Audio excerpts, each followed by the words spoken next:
What is up, though, Lions fans? It's your boy once again, Motor City Don P, on here for LNU. Shout out to the LNU fam and everybody involved.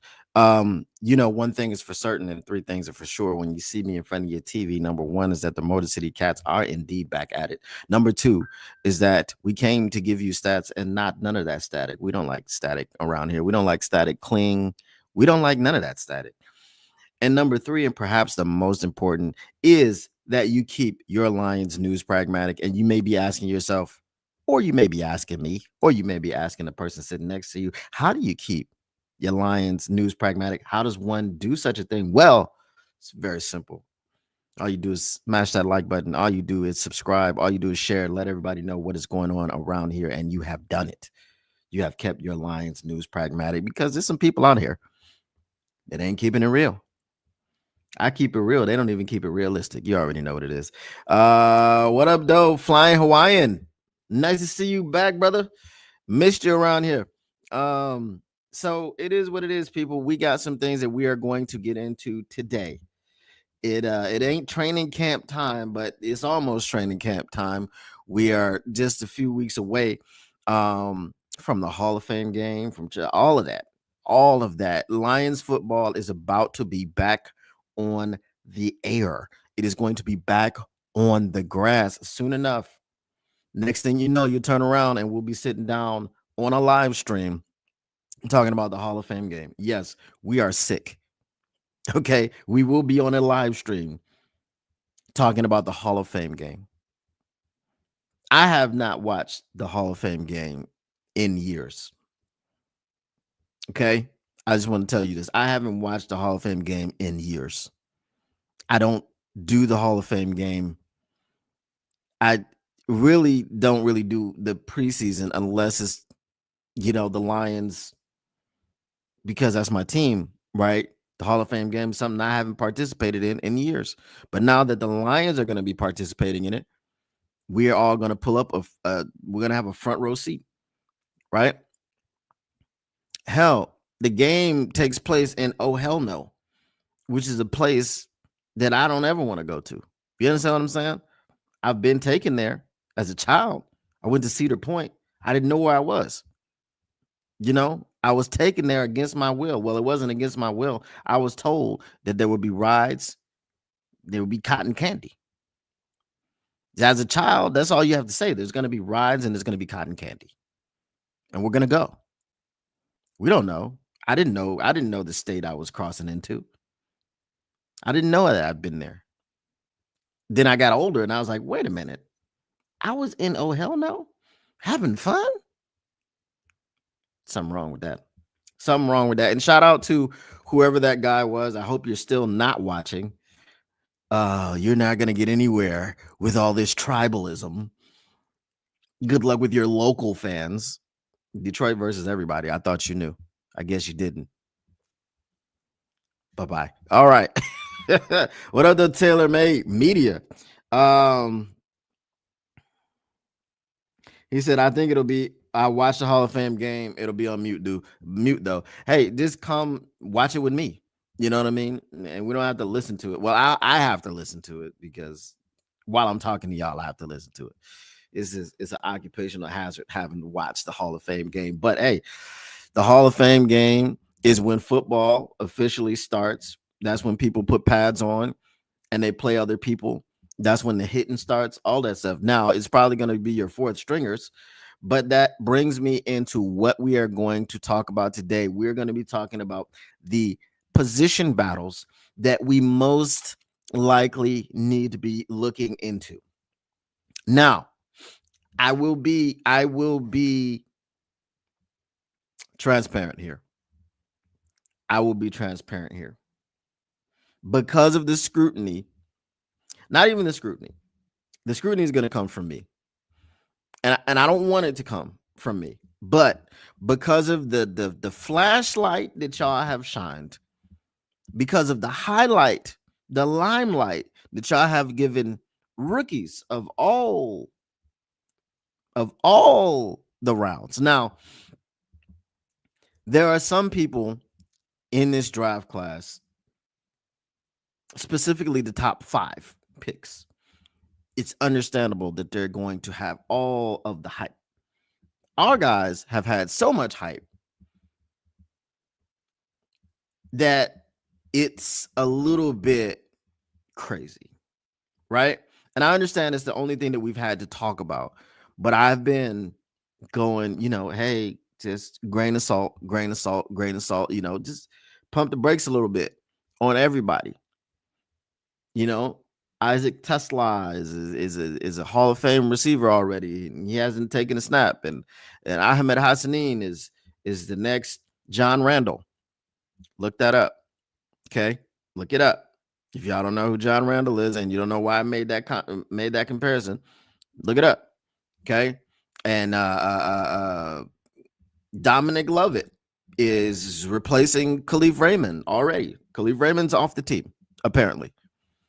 Tate Ratledge, Frank Ragnow, who? Frank Ragnow, who? Oh, Frank Ragnow is going to get replaced by Tate Ratledge. Just no problem. Never miss a step, never miss a beat. We're going to forget who Frank Ragnow was by snap number 2 of Tate Ratledge's career. And Tyleik, boy, that's Ndamukong Suh right there. When I look in the mirror, when I'm standing next to Tyleik, I see Ndamukong Suh. Ain't no difference. There is no difference. You see what I'm saying? So I just want, again, I want everyone to be this. I want Tyleik to be a reflection of Ndamukong Suh. I want, Tate Ratledge to step in and become a fraction of what Frank Ragnow was. I want these things to happen. I want Isaac Tesla to be a Hall of Fame wide receiver, and Dominic Lovett as well. I'd love for this to happen. I'd love for Ahmed Hassanin to come in and be the next John Randall and be the next James Harrison. I'd love for that to happen. But can you let them get on the field first for training camp? Because they ain't had nothing but rookie mini camp. Let them get on the field for training camp. Let them play some snaps in the NFL before we crown them. If you want to crown them, then go ahead and crown their ass. But they are who we thought they were. We let them off the hook. Shout out Denny Green. All right. Let's see. We got I was told, put this up here. Yeah, I'm talking about the same. I was told the 6th rounder for Boise State is already in the Hall of Fame. I mean, I heard the same thing.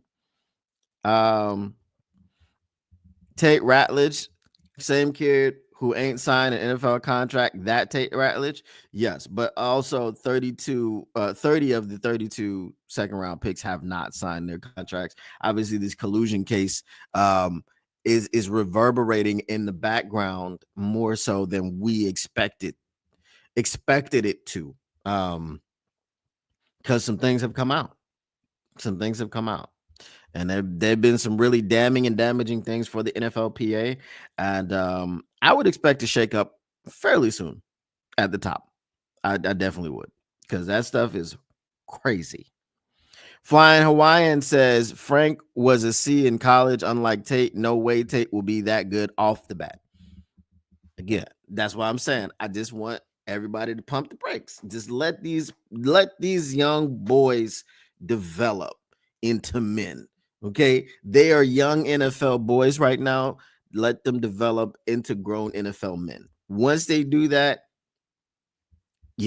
then I think we'll be good. I think we'll be in a good place.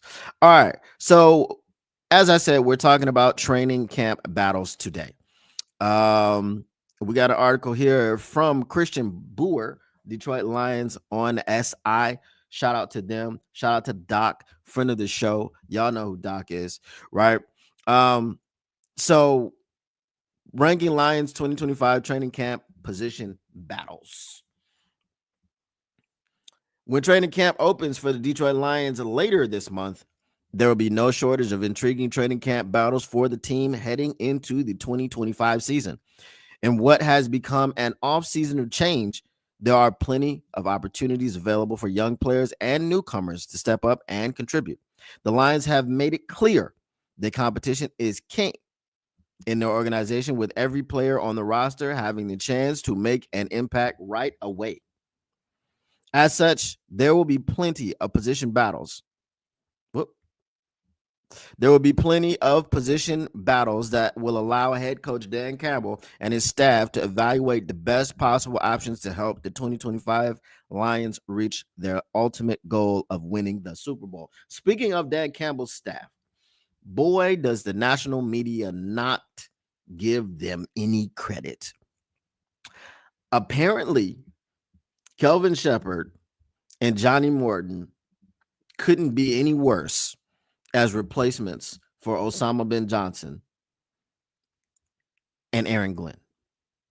Apparently, there is no faith, no trust, and the Lions will be lucky to win 3 games this season because those coordinators just can't cut it. That's what the national media says.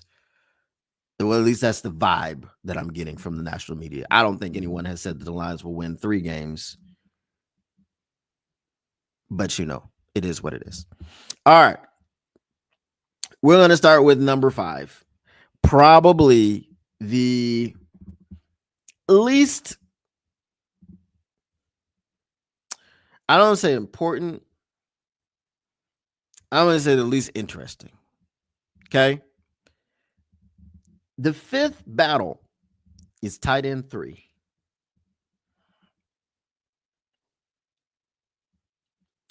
Least interesting. I don't think anybody cares too much. As far as who's the 3rd tight end. I don't think anyone's going to be like jumping out of their seats to figure out who the 3rd tight end is. Oh,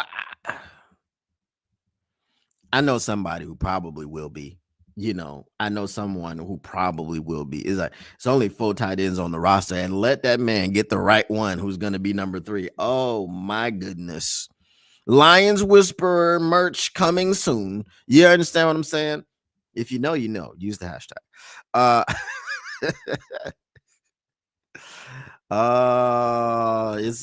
It's boy, listen. It's coming to a fever pitch. It's coming to a swell. I don't want to do it. Yes, I do. Let me stop lying. What up, though, Tactical Sport? Flying Wine says you are preaching to the choir. Now everybody look to your left, look to your right, and say Alizé. Eva is good. I mean, that's what. Okay, shout out. Hashtag if you know, use the hashtag. It said, I bet the 3rd tight end will be. All right, drum roll, please. All right. So the Lions have their top 2 tight ends set in stone for the most part, with Sam Laporta and Brock Wright established in their respective spots. However, that 3rd tight end spot remains up for grabs and likely will be for the duration of camp. Current leaders for the spot include incumbent option Shane Zylstra and new free agent signing Kenny Yeboah. It's got to be like, yeah, boy. Yeah, boy.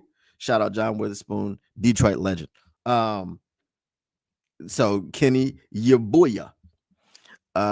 Both players don't have a ton of receiving production, but have plenty of valuable experience that could allow them to contribute. Zylstra took over the 3rd spot, the 3rd tight end role around mid-season last year after Parker Hess earned the job out of camp. Along with Yeboah, other competitors for the job include undrafted free agents Zach Horton and Luke Deal, who were both block 1st tight ends at the collegiate level. I feel like if your last name is Deal and you're not a big deal, you see what I did there? I don't think you're gonna make it. I don't think he's gonna make it. So I hope Kenny Yeboah is the one that makes it, just so I can say Yeboah or yeah boy when he gets into the game. That's all I care about. Okay. or if he does something at practice. I get to say, yeah, boy. Oh, there are so many more lines that I cannot quote here on this show. I just cannot do it. You know, there's a lot of bangs, and there's a lot of reasons that there's bangs, but I digress. So what do you guys think? Anybody interested in the tight end 3 battle? Anyone got any predictions? Is tight end 3 already on this roster, or will tight end 3 come from a training camp cut from some other team? Doesn't matter. And shout out to the men that play this position. I'm not trying to diminish you at all. I'm just saying it doesn't really matter. So Tactical Sports says nope.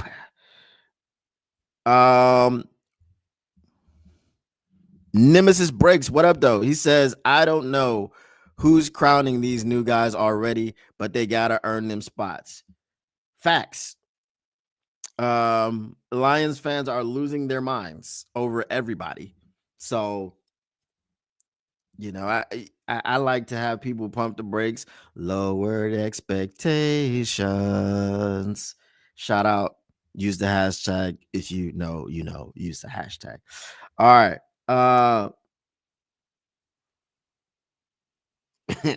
Telemed Media is not an issue. All right, let's move along to the next one, which this has a little bit of spice now. And it has spice. I'm going to get to you why it has spice. But we're going to see what they have to say. This one, number 4, is the backup quarterback. Okay. This year's training camp will be a pivotal one for Hendon Hooker, who is entering his 3rd professional season. He was able to get a taste of game experience in mop-up duty last season, but will now face another competition for the backup job in 2025. Last year was his first full offseason after missing his rookie year's camp while rehabbing a knee injury. That experience was likely even more valuable than his regular season appearances, as camp and the preseason offered Hooker the chance to lead the offense for extended periods of time. He's competing this year against Kyle Allen, who brings 19 career starts to the table over the course of his lengthy career. Both quarterbacks didn't have the greatest showings at OTAs, but should have a close battle throughout camp. All right. Now, let's see what y'all are saying about this. I'm going to tell you why this is spicy. It says having 4 preseason games should allow the Lions to get a thorough evaluation of both options. I'm going to tell you why this is spicy. Okay. This is a spicy meatball. Okay. This is a spicy meatball. I'm going to tell you exactly why. Hendon Hooker will be given ample opportunities, I believe, to win the backup quarterback job. Here's why it's important for him to perform this particular preseason. Last preseason, there was the excuse of the god-awful Nate Sudfeld on the roster. Nate Sudfeld was here for some reason. I don't know what the reason was. He wasn't good. He was hot garbage. Okay. And I know, it's whatever, but these are my opinions. If I'm wrong, tell me. As my man TaylorMade Media told me once, stop me if I'm lying, DP. And I told him, I ain't stopped you yet. Okay, the context of that conversation will remain confidential, but that's what he said. So stop me if I'm lying. Was Nate Sudfeld not hot garbage? I think he was. Okay. So now that Nate Sudfeld is gone and has not been sniffed, has not been picked up on anyone's practice squad, has not signed anyone's contract, has been largely forgotten, as he should, because he's not a good NFL quarterback. He's not a good option at backup quarterback. Now, maybe he can coach. Maybe he can teach. Maybe he was phenomenal. Maybe he was phenomenal at helping Jared Goff get ready for games, providing him another perspective on how he sees the defense. Now, he can't read the defense while he's in the game, but I guess while he's watching film without bullets flying and no pressure, he can read the defense just fine. So now that he's not in the room anymore, now Hendon Hooker is going to go out there with at least the twos. Okay? At least the twos. Anybody who is from the ones that's going to get any type of run, like let's say our wide receiver would be Khalif Raymond, maybe Isaac Tesla. I don't think Timmy P is getting any run in the preseason. But yeah, so Dominic Lovett, guys that were brought in here who are already getting pretty high praise, they're going to be running with Hendon Hooker. Last season, Hendon Hooker was throwing to people who couldn't get open. Okay. Now, remember this, guys. Remember, as we talk about the training camp battles that we're going to watch, remember last season, we had training camp, and this happens every season. You have training camp darlings. Okay. Remember Dylan Drummond from a couple seasons ago? Training camp darling. When he got in the game and they turned the lights on, he was a deer in the headlights. Training camp darlings. Fawcett. Doris Fawcett. Fountain. Sorry, I called him Fawcett. My bad, dog. I didn't mean to do that. My bad. Fountain. Doris Fountain. Okay? Training camp darling. When it came time to get into the preseason, couldn't get no separation. Donovan Peoples-Jones, I believe, was dealing with alcohol issues. I told you it was some issue, right? So he's been sober for a while now. I think he's with Pittsburgh Steelers. Good luck to him. I told y'all it was an issue. It couldn't have been you went to Cass Tech. You have an opportunity to play for the Detroit Lions. Something's going on with you. Okay? So he was dealing with alcoholism, I guess, much like Kenny Golladay. Shout out to him for getting clean and sober, and may you continue on your journey of sobriety. What was that dude's name? Keelan Davis, something like that. Okay. Now, these were the people that everyone was throwing to, but it wasn't doing you any favors to help you make the team. Now, Nate Sudfeld just looked like trash in his own right. When Doris Fountain did get open, Nate Sudfeld couldn't hit him. Okay. So this is the thing for Hendon Hooker. He will have the opportunity to get the first crack at what is the quote unquote starting offense in the preseason. He will have weapons. Okay, Tesla and love it, because you gotta love it. Kenny James is another interesting undrafted free agent signing. So he's gonna have some guys to get some targets to. If he can look accurate, if he can look poised, because he may not, we heard things about practice. He may not just be he may just not be a great practice player, because sometimes it happens like that. Sometimes you're just a gamer. Okay. And he came out and he looked okay in the preseason last season. You liked him with the truck stick, even though he concussed himself. So you liked some of the things that you saw from him. But now it's time for him to take the next step. Can he be the heir apparent to Jared Goff? Or can he at least be a backup that when it comes time to the playoffs, you don't have to sign someone who was on the couch coaching high school football because they don't trust you to put you in a game? So it's a big one for Hendon Hooker. I believe if Hendon Hooker goes out there and performs well, and I'm going to say 50%, but let's say 2 out of 4, I think is going to be enough to beat out Kyle Allen The only thing that you worry about with Kyle Allen is that he does have experience. He's been in the league for quite some time. He was backing up. I think he was backing up Lamar Jackson in Baltimore. I know he was in Baltimore. Um, was it Lamar or was it Joe Flacco? I don't remember. But that would be the only thing that could unseat Hendon. And if they go like 51-49, if Kyle Allen is the 51 and Hendon is the 49, and we're talking about percentage, I still think Hendon gets the edge, not because he's younger, because let's be honest, Hendon Hooker's not younger than most people. Uh, but I think it's because he was drafted by draft homes. So that's what I think about the backup quarterback position. I know you guys are saying stuff in the chat, and I will get right to it. Brian Ruth is here. What up, though? He says we may have the best CB battle we've ever seen in Detroit. We're going to get to the CBs. Come on now. You don't take away all the suspense. We're going to get to the CBs. All right.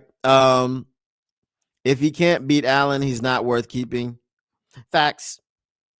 Don't disagree with that. Sudfeld was a clipboard king. He was the king of something. He was the king of something. Sudfeld was Goff's secretary, best coffee in the game. 100. Okay. I can see why he'd be kept around for that. Schiff, what up, my guy? Tactical Source says you're never a hero in your hometown. Well,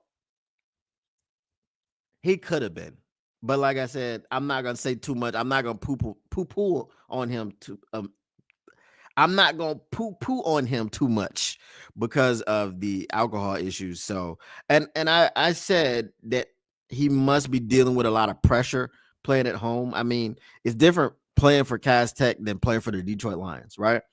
So I guess maybe that pressure did succumb to that pressure and he hit the bottle. So, but shout out to him for understanding that it wasn't the way that he needed to be going. TaylorMade says, I think you have to run your backup QBs with the starters at some point in practice. Otherwise, the squad won't be familiar with who's running the huddle and the O. I think that they will get some opportunities to run first team in camp. But then again, you're going to get less opportunities, especially this season, because remember, we have those awful coordinators apparently. So you need all the work that you can get with the ones and the quarterback of the ones to run out there with Johnny Moe and figure out his offense and whatever the wrinkles. I don't think it'll be too difficult because it's just going to be some wrinkles. It's not going to be a whole lot changed. It is Dan Campbell's offense. Everybody knows it. Last year, they were entering offense 401. I would say it's not 501 this year. Maybe it's 4.501, right? Because it's half, because they got to take a minor step back with a new coordinator. So that is the number 4 out of 5. Now we're going to go to the number 3 position battle. Now, this one is not one that I am super qualified to talk about. I'm not going to lie to you. I'm not going to hold you. Okay. This one is better elaborated upon by guys like the heavies. Okay. If you want to talk about skill positions, I don't think there's a skill position that I can't talk about.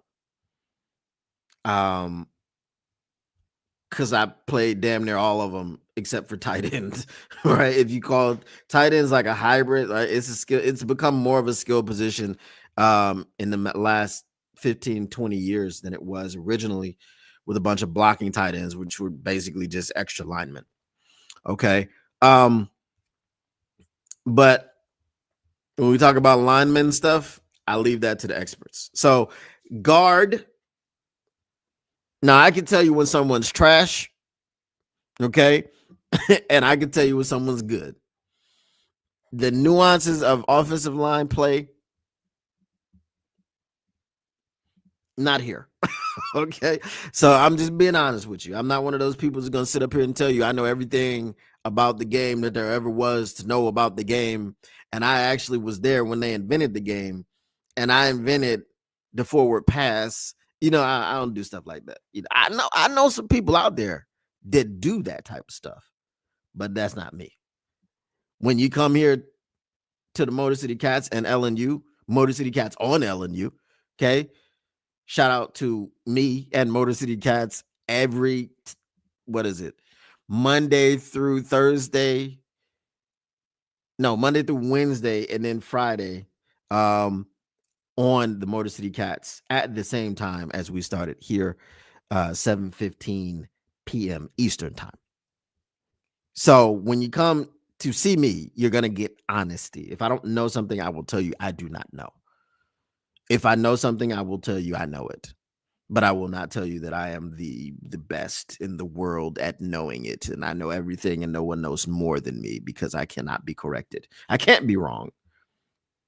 I'm undefeated, never lost. I don't do that. All right. I know it's a bit of a spiel. All right, let me get back on my square. Okay.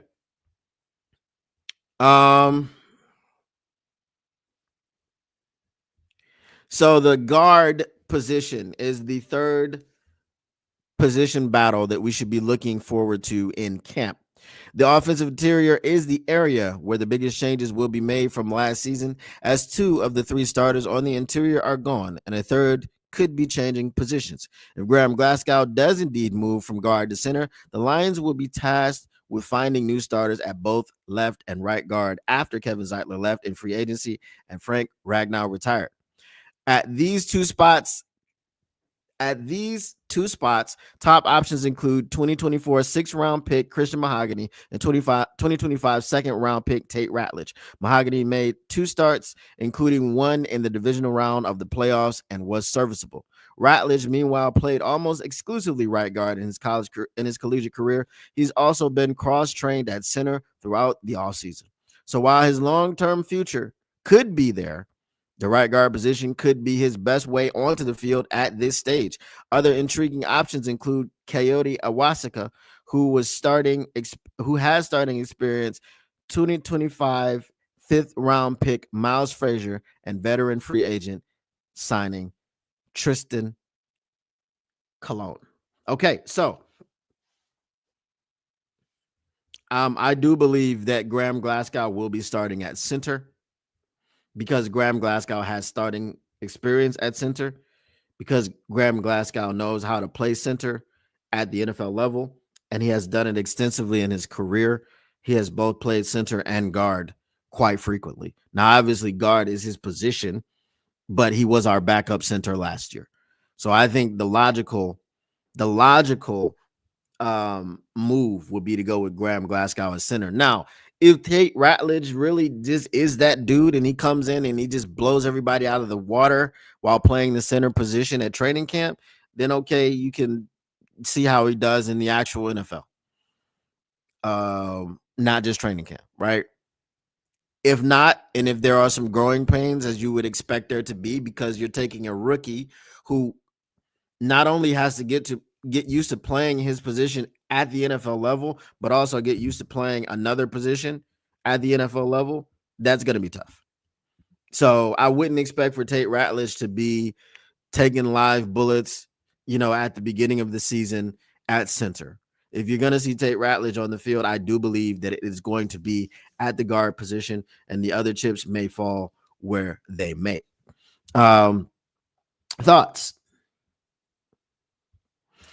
Tate is going to surprise a lot of people early. Him and Sewell have the same play style. I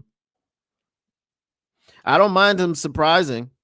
I just think that he's going to probably start off at guard, and we may move him inside to center, or further inside. Right? He's already going to be inside. We may move him to the middle of the offense to center later on in the season. I don't know if we'll start off with it. The interior offensive line, left guard, right guard, and center is the most important battle for training camp. It is quite important. Okay.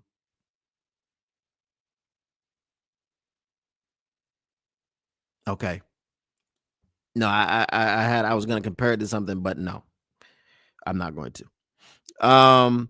Folks would be crestfallen if Tristan Colon ends up starting on either side of whoever the center is come week 1. I if he winds up being the starter, that just means he's the best man out. Right? All right. So here's the next one. The one you've been it's not the one you've been waiting for, but it is one of them. And to tell you the truth, I don't agree. Okay. And I'm going to tell you why. And I think you guys know why. Number 2, it has been our favorite topic of the offseason. Edge. As it stands, the Lions have a stable of veteran options competing to start opposite of Aiden Hutchinson. Marcus Davenport, when healthy, is the leader of the pack. He looked strong in his opportunities last year, but was limited to just 2 regular season games due to a torn triceps tendon. The position was viewed as the Lions' biggest position of need by many pundits. And as such, the lack of external moves came as somewhat of a surprise. Detroit prioritized retaining Davenport, El-Quadin Muhammad, and Mitchell Agood. I don't know that we prioritized Mitchell Agood. Why do I keep hearing Mitchell Agood's name? This is the second time. This is the second time that one Christian Boer has brought up Mitchell Agood. Nobody is bringing up Mitchell Agood except for Mitchell Agood and his inner circle. I'm sorry. No. Stop it with this Mitchell Agood. That I don't think we prioritized signing Mitchell Agood. I think we signed him.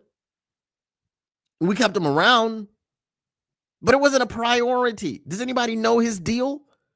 Does anybody without Googling it know his deal? We know Marcus Davenport's deal. 1 year up to $4.75 million. We know that. Right? We know El-Quadin Muhammad came back on a 1-year deal. We don't know Mitchell Agood's deal. We don't know anything about it. How did we prioritize this? Stop it, Christian. I'm gonna have to you keep it up with this Mitchell Agood. I'm gonna have to get you on the show and see what you are seeing when you're looking at Mitchell Agood. And I'm not saying Mitchell Agood's a bad player. He's not ready for prime time. That's all. He's not ready for prime time. He's going to go out there and ball out in the preseason once again, like he did last season. And then when it's time to go, when it's time to rotate, you won't find him on the field. You'll find him on special teams, but you won't find him on the defensive line. Opposite of Aiden Hutchinson. I'm just saying. Okay. It was a minor crash out. Just minor. Wasn't big, but it was minor. Okay. Now, so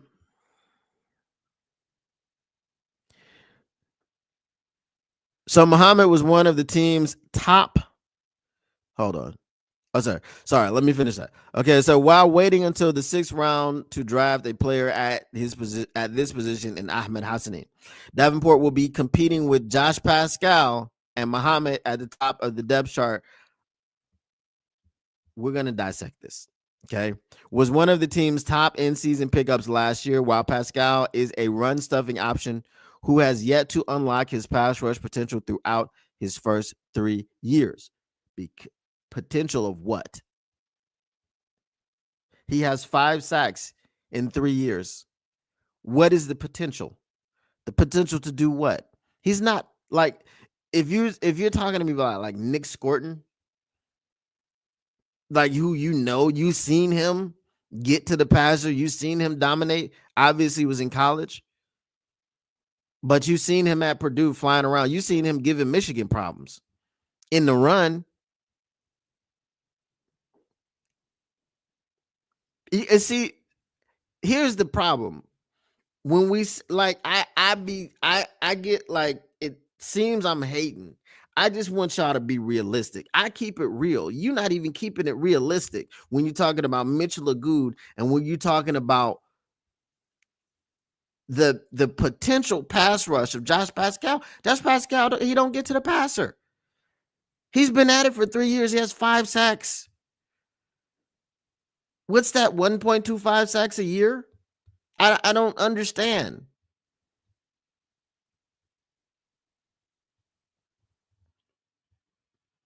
No, that's bad math. Y'all know I'm not great at math. So 1.5 per year would be 4 sacks. Okay. Right. Hold on. Carried it to 1. So 1.5 plus 1.5 is 3 plus 1.5 is 4.5. Okay. So it's like 1.75 or something like that around there. Okay. 1.75 sacks a year. Okay. Not quite 2 sacks per season. I don't know. Like if you've got someone in your organization for 3 years and they got 5 sacks, I don't know what potential pass rush you're talking about. I'm sorry. Just keep it realistic. If you can't keep it real, gotta keep it realistic. I'm sorry.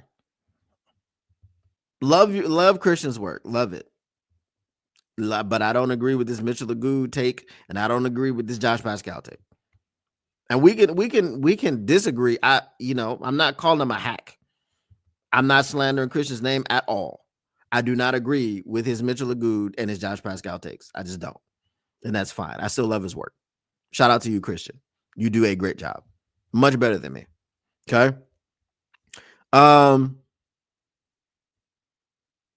However, the Lions have remained linked to Darius Smith throughout the offseason, and as such, there's always a chance that he re-enters the fold after being released earlier this offseason in a move that created cap space. Okay. Ready? Let's break this down. I'm gonna see what y'all have to say first, and then I'm gonna say what I have to say. Okay.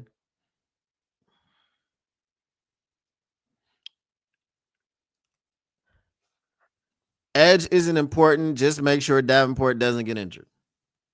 That about sums it up. Okay. I liked Muhammad last year. Making sure Davenport's uninjured is a physical impossibility. I think we might have a good 3 or 4 man rotation opposite Hutch. Okay. And Taylor made this laughs. So here's the thing. This is not a positional battle. Just like there is no positional battle for the number 2 wide receiver because we know it is unequivocally Jameson Williams. There is no positional battle for the number 1 wide receiver because we know it is unequivocally Amon-Ra St. Brown. There is no positional battle for the number 1 quarterback spot because we know there is no QB controversy. It is unequivocally Jared Goff.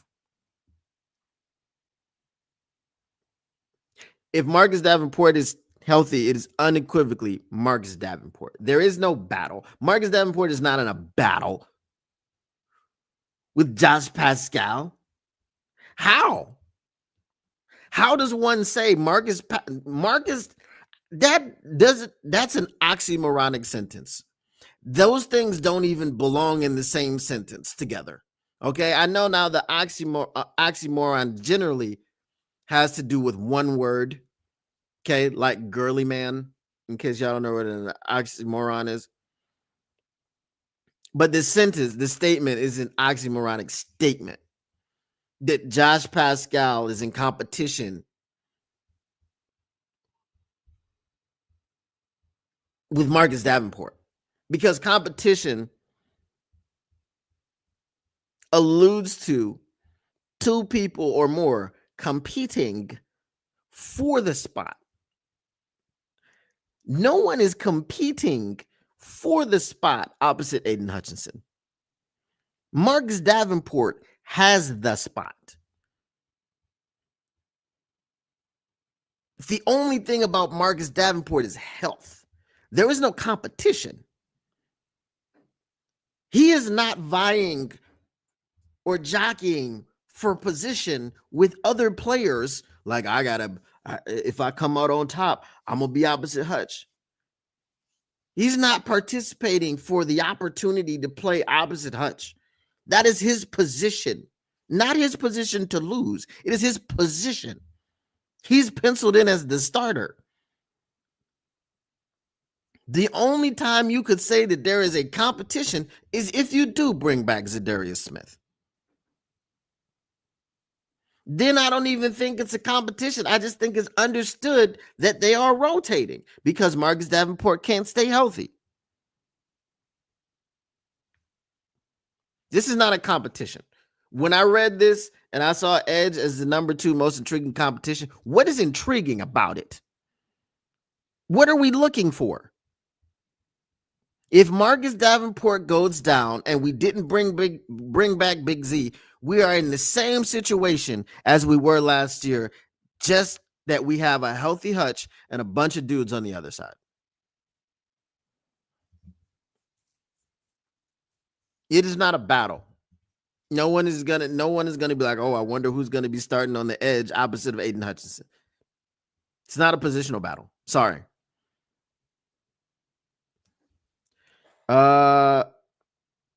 New member. What up, though?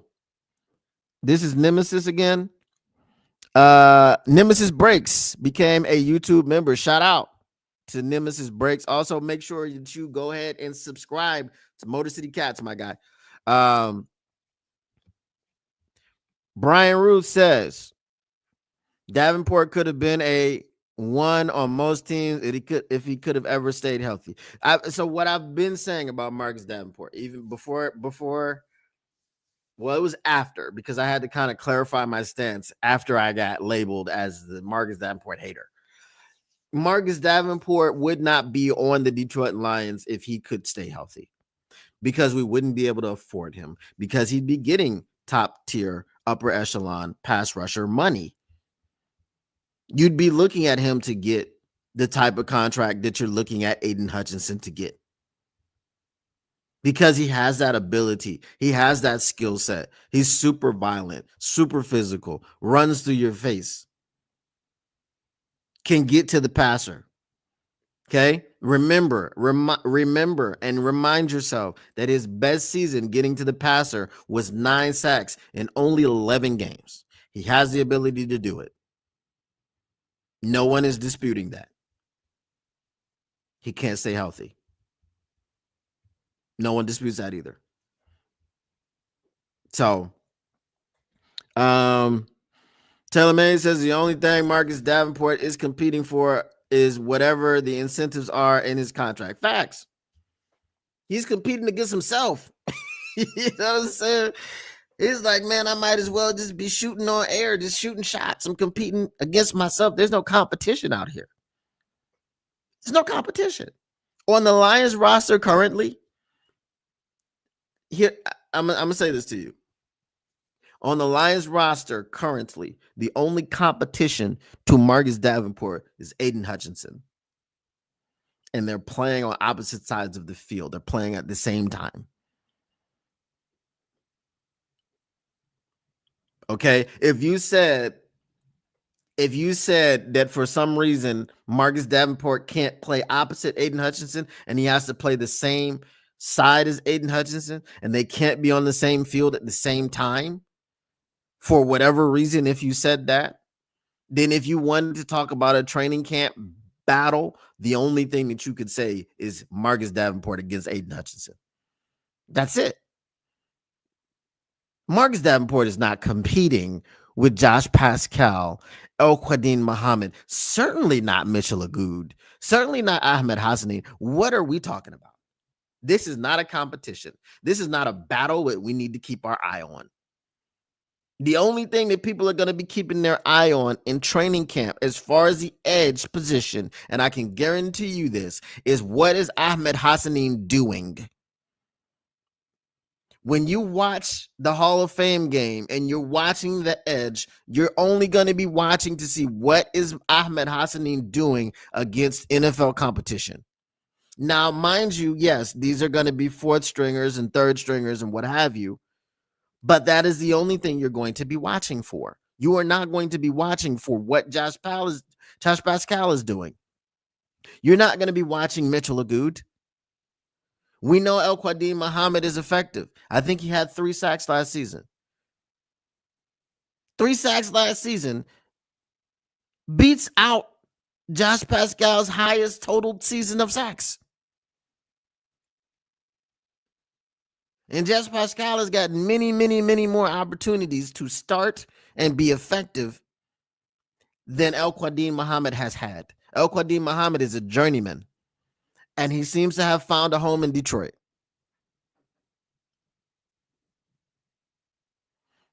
El Quadin Muhammad was picked up off the scrap heap in the middle of the season and had more sacks than Josh Pascal's 1 last season.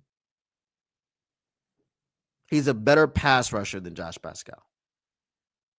So if you wanted to talk about a battle,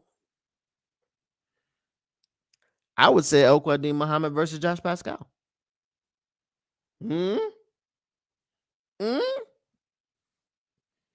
If I'm lying, I'm flying. And if I'm flying, I'm Hawaiian. Shout out. Flying Hawaiian. Flying Hawaiian says, Hutch having the most pressures is a problem. The opposite DE needs to lead in pressures and push guys into Hutch. I don't know that that's going to happen just because of Hutch's motor. I know you're going to push guys into Hutch, but Hutch is also going to push guys into you because his motor is second to none.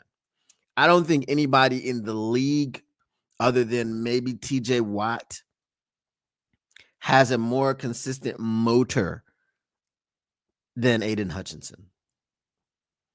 Okay? Like Aiden Hutchinson's motor is always running. Keep your motor running.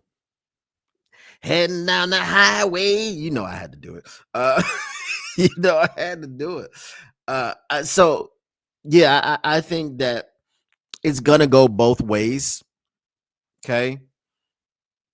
Unfortunately, if Marcus Davenport goes down, then what is going to happen is that Hutch and his motor is going to get the pressures and he's going to push people over to Josh Pascal or El Quadin Muhammad.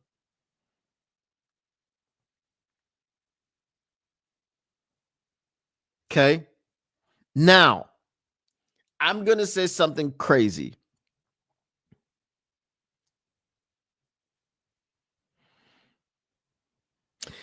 I'm going to say something crazy. And I hope it doesn't happen, but I hope you guys understand what I'm saying. And I hope it doesn't happen. I'm telling you, I'm going to say it.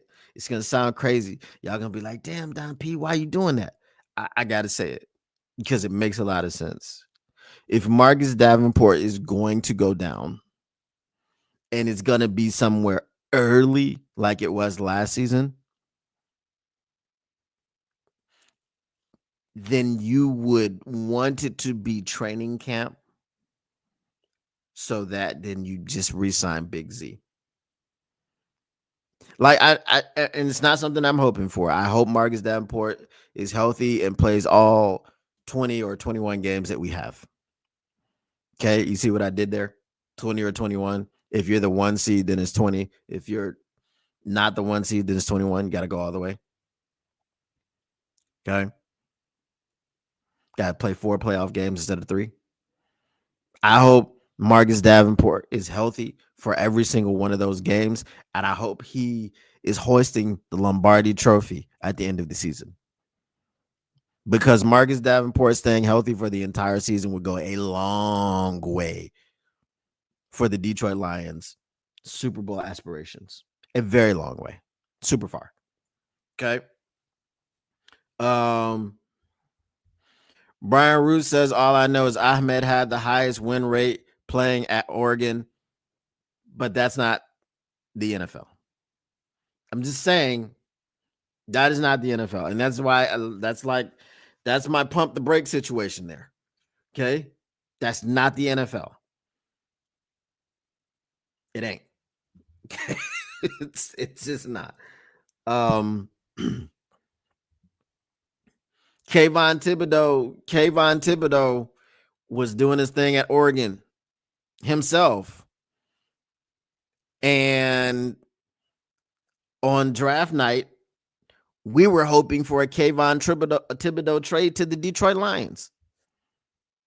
Why? Okay. Now he's lost a little bit of luster. I still think he's phenomenal, which is why I wanted him on the Detroit Lions.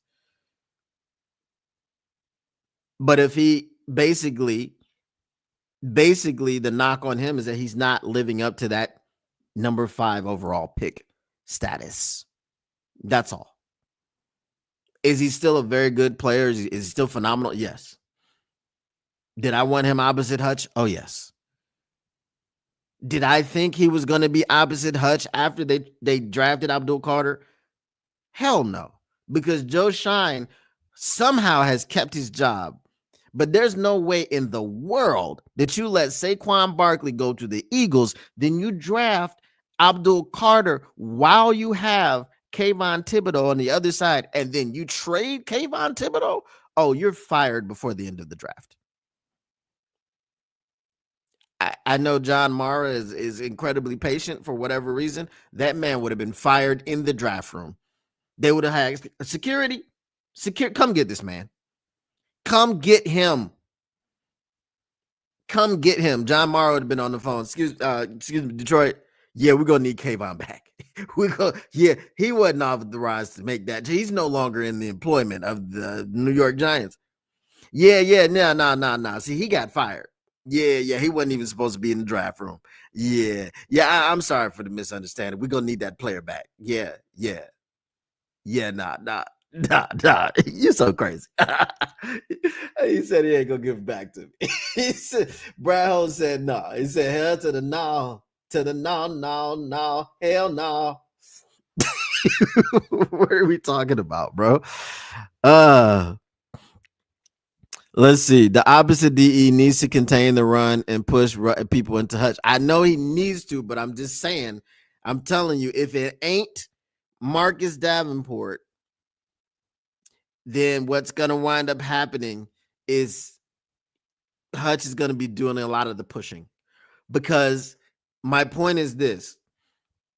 Nobody can get in the backfield like Hutch. The only person that can rival that is Marcus Davenport. He's the only one that's going to funnel people to Hutch. Josh Pascal can't get in the backfield. Now, if you're going to say, okay, El-Quadin Muhammad, Josh Pascal is better against the run than El-Quadin Muhammad. Can El-Quadin Muhammad be serviceable enough in the run to beat out Josh Pascal for that spot over there? You see what I'm saying? So I know what he needs to do, but if it ain't Marcus Davenport, I don't think that's what they're gonna do. All right. Y'all like my John Mara impression? All right. So there is another one that they have on here. I disagree with it because I believe we talked about it before. They have number 1 as center. Again, if we're talking about the interior offensive line and the guard position, and we know that the only battle for center is going to be the guys that were mentioned in the guard situation. If Tate Ratledge beats out Graham Glasgow for center, then Graham Glasgow is going to play right guard. If Graham Glasgow beats out Tate Ratledge for center, which I think is a foregone conclusion, then Tate Ratledge is just going to play right guard. I don't think it's as important as I don't think it's important enough to have its own category.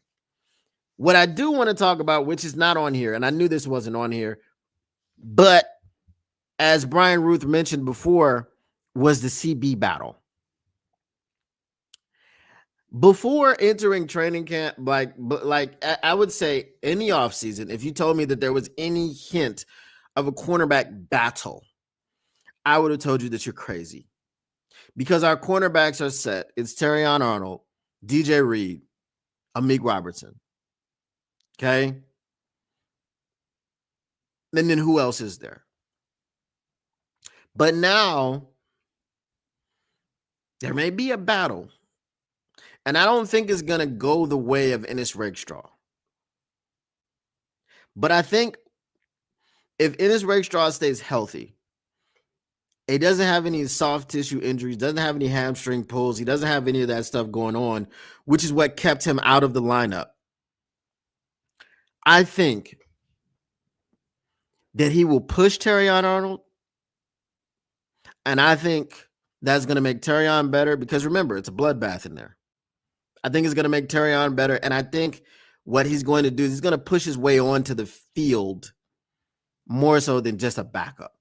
There's going to be packages that they're going to run Ennis Rakestraw out on the field, and you're going to see Ennis Rakestraw, Terrion Arnold, DJ Reed, and maybe even Amik on the field at the same time. I think they're going to play some big nickel. I think they're going to play some dime. I don't know too much about them playing quarters because, I mean,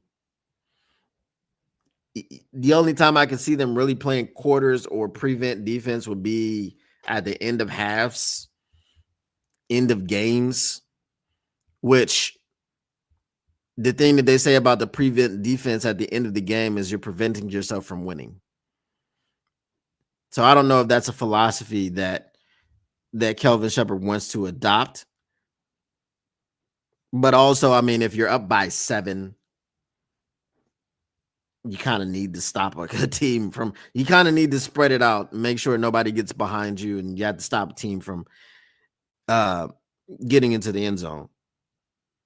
But I do think that that's going to happen. I think Ennis Rakestraw, they love him. My biggest issue with Ennis has always been the injuries, and especially since there's soft tissue injuries, those tend to crop up, and you can have a spate of those, and it can really hinder your process, your progress, which is what happened last season.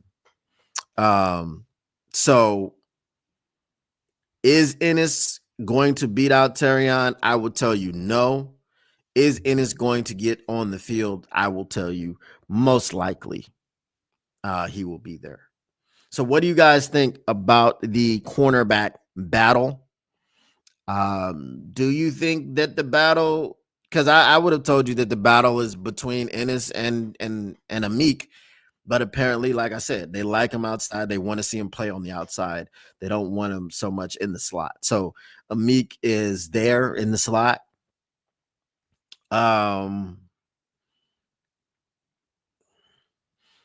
I guess there's a positional battle for the third safety. You could see Sione Vaki switching back to safety. You could see look, Morris Norris, to me, I don't see it. You know, once if you went out, and that's the thing that people also don't seem to pick up on, don't seem to talk about, is that if he went out of that Washington Commanders game in the playoffs, and when he went out of that game, of course, due to injury, Morris Norris came in. And they saw that Morris Norris came in. And they started throwing over there. Morris Norris just started playing safety last season in training camp. They switched his position at Fresno State. He was a corner. Speaking of corners switching to safety, Jalen Ramsey is embracing the safety role in Pittsburgh. So they didn't just lose Minkah Fitzpatrick. They replaced him with Jalen Ramsey. Jalen Ramsey playing center field is pretty scary. That's a pretty, just think about Jalen Ramsey patrolling the back end in a Kirby Joseph role. He's going to be a free safety. Jalen Ramsey's not going to be a strong safety. Just imagine Jalen Ramsey back there patrolling the backfield. Jalen Ramsey isn't who he once was, which is why he's moving to safety. But that's pretty scary.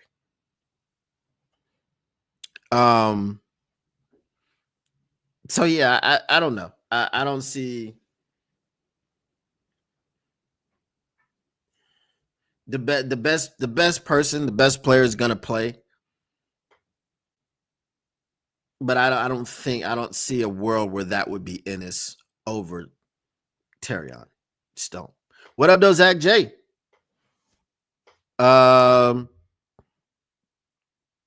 Honestly, I think that the CB battle will be for Nickelback. Also, on if we still have the personnel to run a 4-2-5, but we need that third safety for the 4-2-5, and we don't have a third safety. Unless we're talking about Sione Vaki. Avonte Maddox. Apparently, he's been impressing. I don't see how it would be for nickel if they want Ennis to play on the outside. I think he's gonna get snaps at both. I don't know. Maybe you could see some sub packages with him in playing the rover position as a corner, but that's kind of what you would say Brian Branch does. Ennis is physical. He's handsy.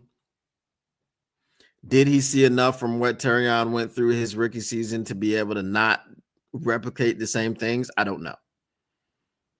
But it makes it kind of intriguing. And that's why we said this is more of a battle than, it's worth mentioning and worth talking about than what was going on with the center things, center and guards. And it's the IOL. And it's the same two guys. It's not like Graham Glasgow. When you mention him at guard, okay, he's gonna be battling with Tate Ratledge, but then when you mention him as a center, oh my God, he's gonna be battling with 5 dudes. It's the same guy, Tate and Graham and Tate, same.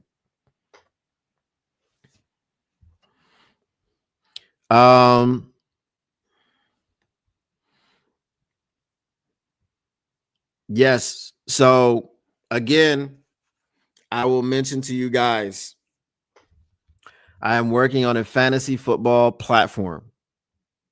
Anyone that is interested in fantasy football, if you are not in the Discord, please let me know. I will put up the link for the Discord so you can join the Discord. Eventually, I will create a fantasy football section in there. I will allow you guys to test out the functionality. Give me some feedback on what features you think are missing that should be there, what features you like, what features you don't like, so on and so forth. Because I'm aiming to get this thing done and released by the preseason. I think I'm winding down working on my video editing project that I'm working on now.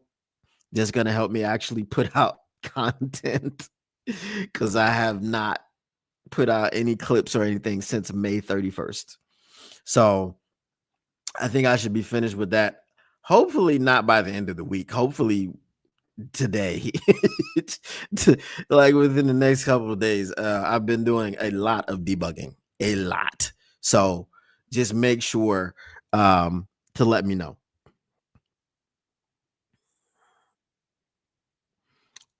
Zach J, I'm not using an app. I'm creating one.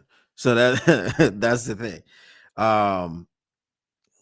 So yeah, I'm throwing my hat into the ring for this fantasy football stuff because I'm looking at it kind of from a different perspective, more social than the other platforms are. So, there's a trash talk chat in there. You can talk trash to your league members and stuff like that. So yeah, I'm trying to kick that off.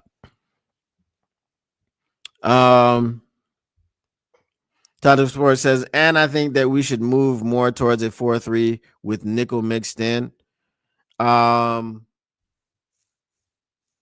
I think that's the plan, especially with Derek Barnes back in the fold and him being healthy. Let's see. In the 4-3, we need a Davenport opposite Hutch for 20-ish games. Yes, we do. We do need that. Big facts. We need to have that happen. But will it happen?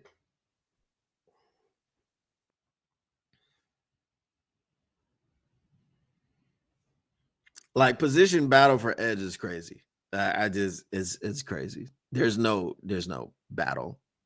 It's not a thing. we're not watching a battle. All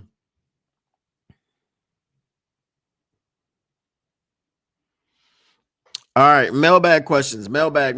Get your mailbag questions in if you have any. Let's go ahead and ask away. If we don't have any mailbag questions, then we'll just go ahead and wrap it up. I made it through today without a crash. Everybody give that a round of applause. I think, what did I have? Two, three crashes last time. I know it was at least 2. But I made it through the day without a crash. So that deserves a round of applause in and of itself. But yeah, go ahead and get your mailbag questions in. It's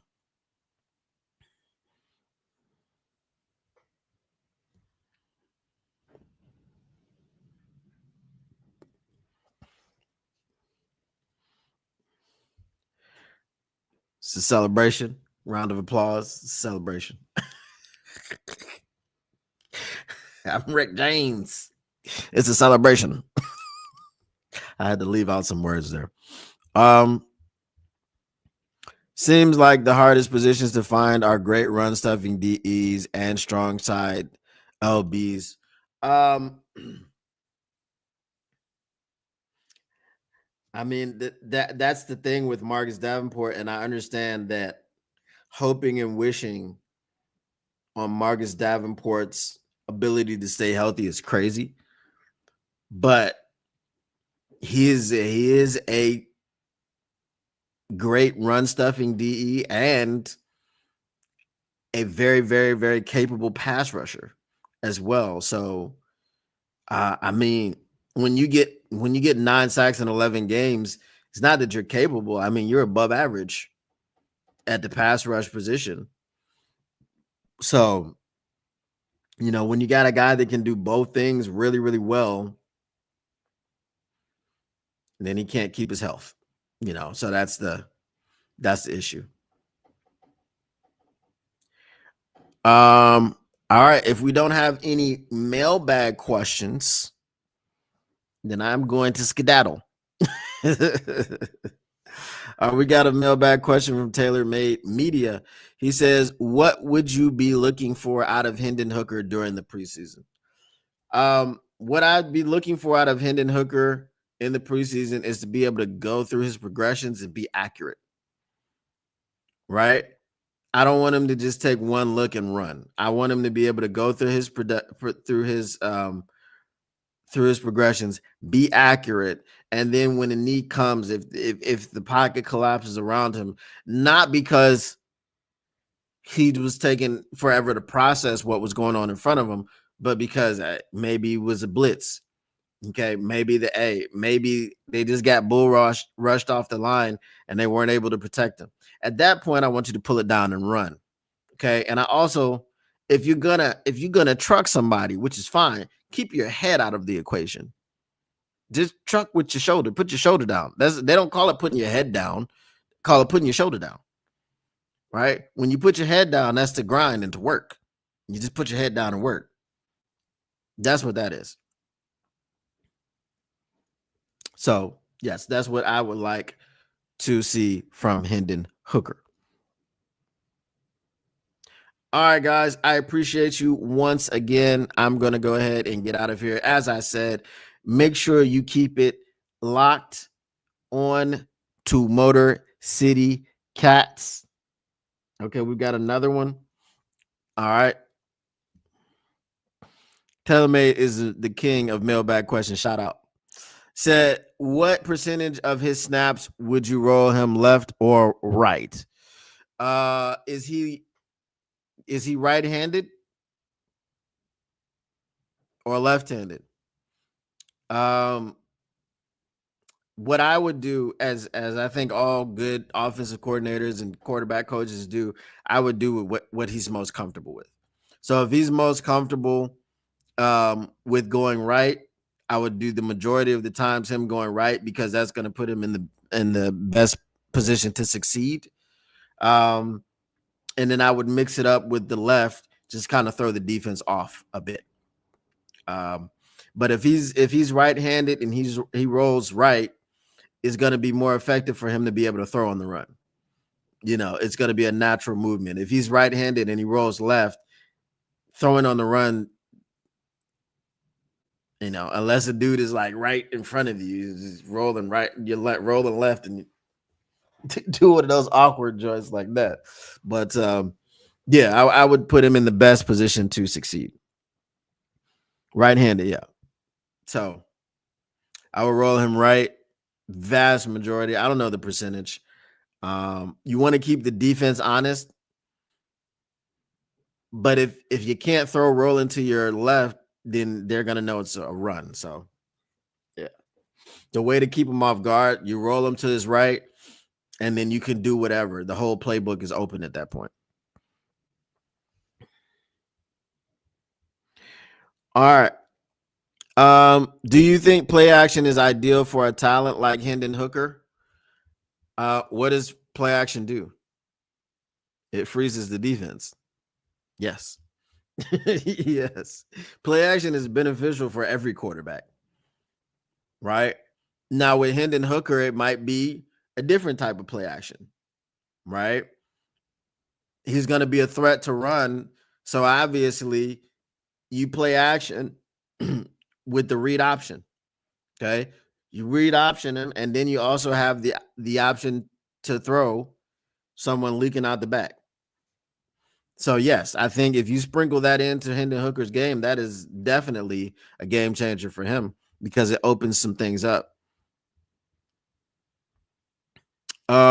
Mailbag, how many DTs do we keep and who not named Project Martin? 4.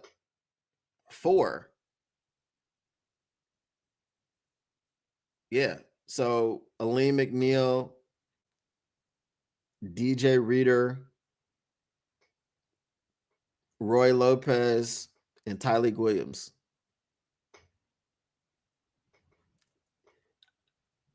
I don't think I don't I don't think Broderick Martin is long for the team. So if we're keeping 5, then we got to bring somebody else in. But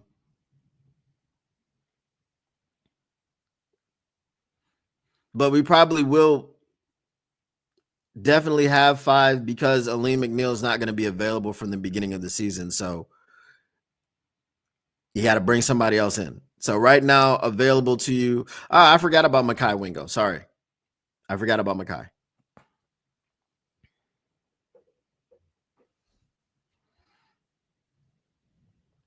Oh, yeah, Levi O. Ugh. So maybe we do keep. Hold on. So we got Levi O. We've got Mekhi Wingo. We've got Tyleik, DJ Reader. And then we've got Aleem McNeil, who's not available. And then we've got Roy. So I think we've got our 5 that.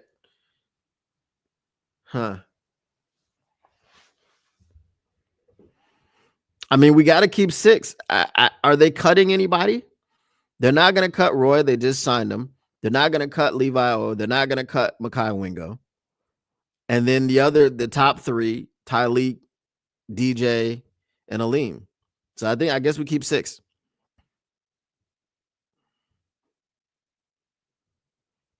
But I do think that Broderick Martin is the odd man out. What is his place? What is his place on the roster? I don't know. You know what I'm saying? You said either way it goes, we have enough to not keep Broderick Martin. I agree with you. I agree because that's just a logjam. We got 7 players at that position.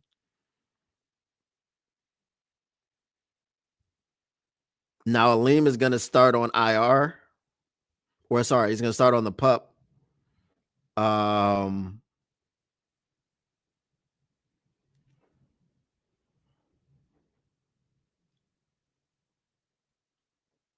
Yeah, he's going to start on the pup.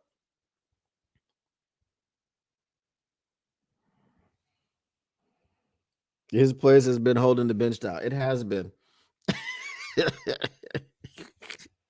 It has been. Oh, Broderick Martin. We hardly knew ye. What if they cut Broderick Martin? Do I come in and do my boys to men? I thought we get to see some snaps from you, but the snaps have gone away. It's so hard for Broderick Martin to find a reason to stay. I'm here all week. And with that, guys, I am going to go ahead and stab out. I appreciate you once again. Make sure if you are not yet subscribed to the Motor City Cats, that you do go over there to the Motor City Cats podcast. All you have to do is go to YouTube and search Motor City Cats, and I will pop up, right? It's your boy, Motor City Don P. Once again. All right, we got another mailbag. Let's see.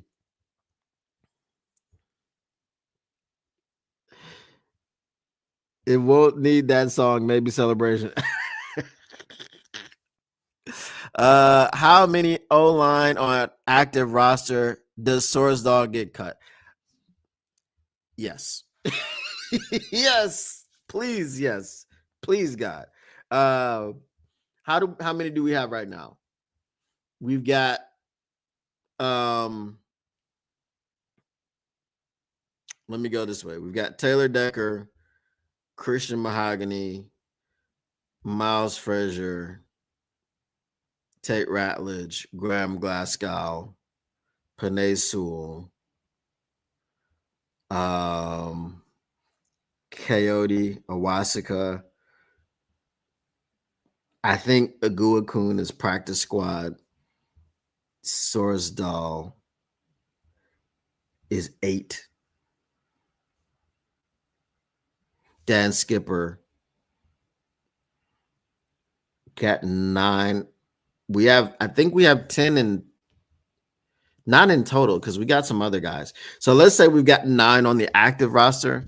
I do believe Colby Sorsdal gets cut. I think Colby Sorsdal and Broderick Martin leave on the same day. Oh damn, I forgot about Manu. That's 10. Yeah, that's 10. We got 10 on the roster, on the active roster. I think Sorsdal gets cut. Yeah, I think he does. Celebrate good times. Come on. Celebration. That's all the years. All right, y'all. Again, with that, I'm gonna go ahead and stab on out. I appreciate you once again for coming through, stopping by for conversation and a drink. My guest today. No, I don't have a drink. But again, going over there, we keep it 9. I think we do. But or if we don't keep 9, I think we might keep 10. But I don't think Sorsdal is it. I think we get someone else after someone gets cut in training camp. If you are not a member of the or not a subscriber, because I don't have memberships, I have memberships available, but I'm trying to figure out what I would give you for the memberships. So yes, we need to figure that one out. If anybody has any ideas, please hit me up in the Discord. Tell me what you would like to see, what I could offer for you to be members, and then I'll go ahead and get that done. All right. Make sure you go ahead and subscribe to the Motor City Cats. Just go ahead, type it in on YouTube. I will pop up. You will see me. It is unmistakable. The Motor City Cats, R&D, back at it. We came to give you stats and not static. Whatever you do, make sure you keep your Lions news pragmatic. And we are out of here.